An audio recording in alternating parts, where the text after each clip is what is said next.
Salut Pat Bou! C'est une vidéo réponse à ta vidéo réponse de ma vidéo réponse à Frank Letarte sur Dénaturer Donjons et Dragons.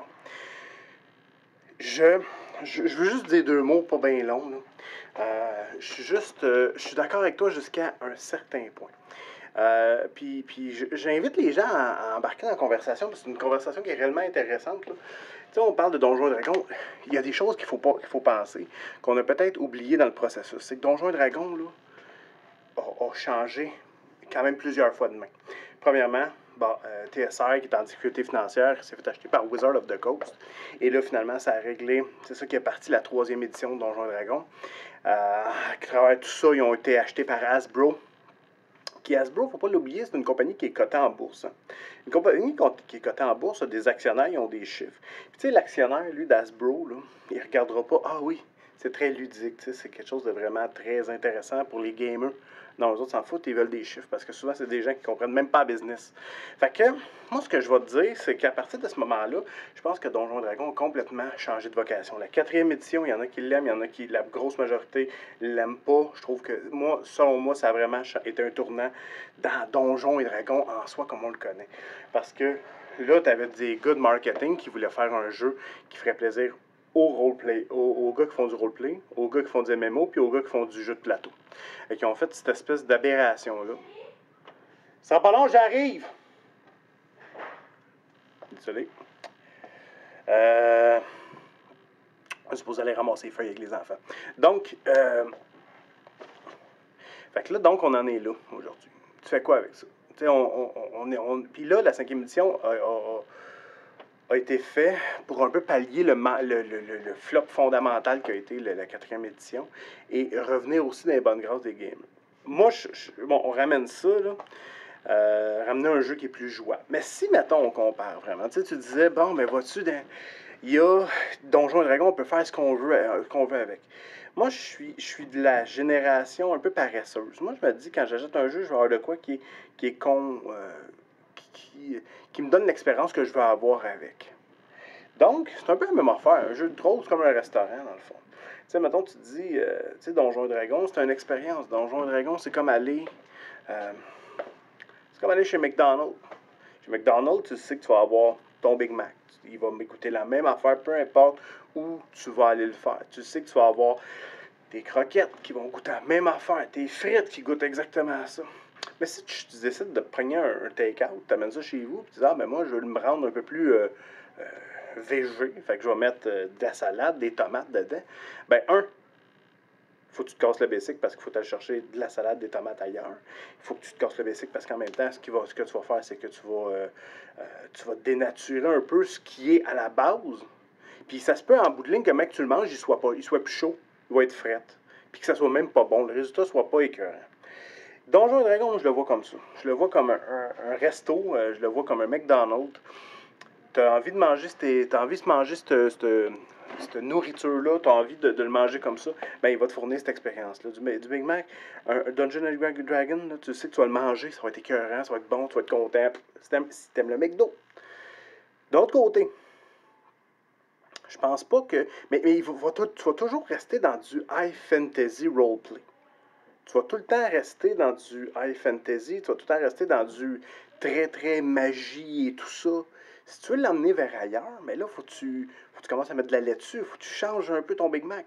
Parce que la 5e édition, si vous l'avez regardé un petit peu, vous allez vous rendre compte que les sorts, il y en a beaucoup, les mages en lancent beaucoup moins par jour, mais qui sont beaucoup plus costauds, les sorts.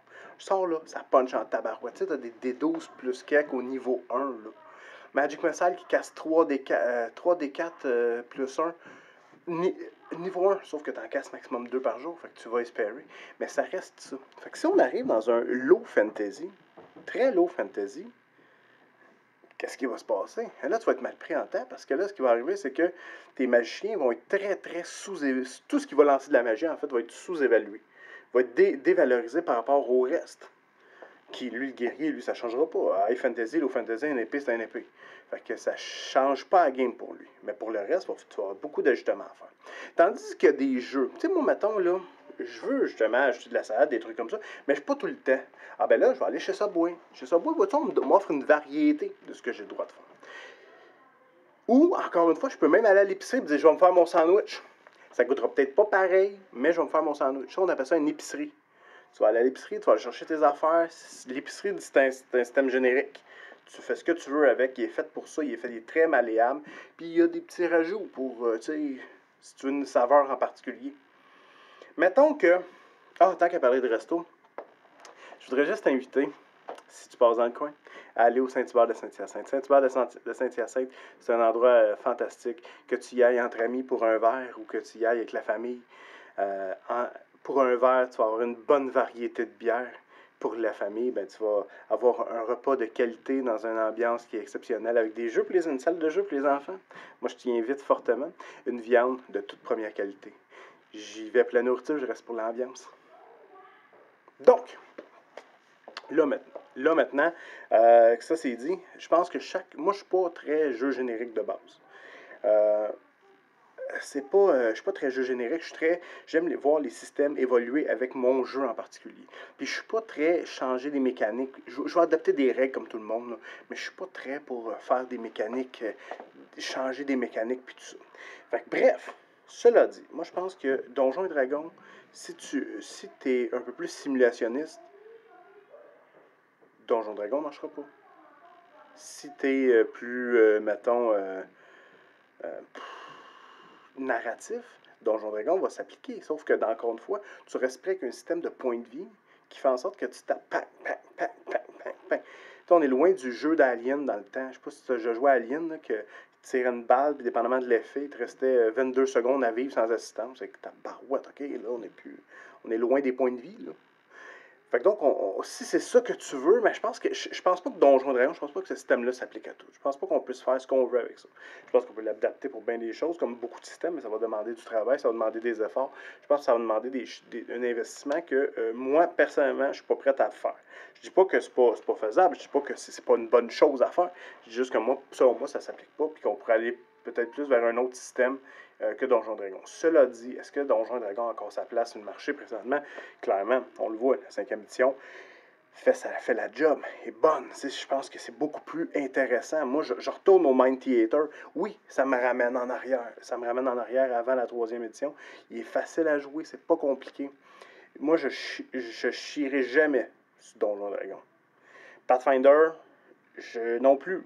Je trouve juste que c'est des jeux qui demandent si t'aimes aller Charvez, tu vas être servi. Si t'aimes aller... Non, je pense que Pathfinder, c'est plus comme un buffet chinois. Tu vas... Ouais, c'est ça. Mais c'est correct. Des fois, t'as le goût de manger du buffet chinois. Fait que tu vas manger ça. Des fois, mais dans la vie, des fois... Mais c'est pour ça que c'est le fun d'avoir autant de variétés de restaurants. C'est qu'en même temps, tu n'as pas tout le temps le goût de manger à ma affaire. Puis à un moment donné, si tu manges pendant un an, tout le temps, non-stop chez Subway, tu t'écœures. Hein? Voilà. Hey, c'est tout. Je te laisse là-dessus. On s'en reparle bientôt. Hey, le doigt, mais j'ai hâte de me mettre le doigt dedans. Dans la face, paf!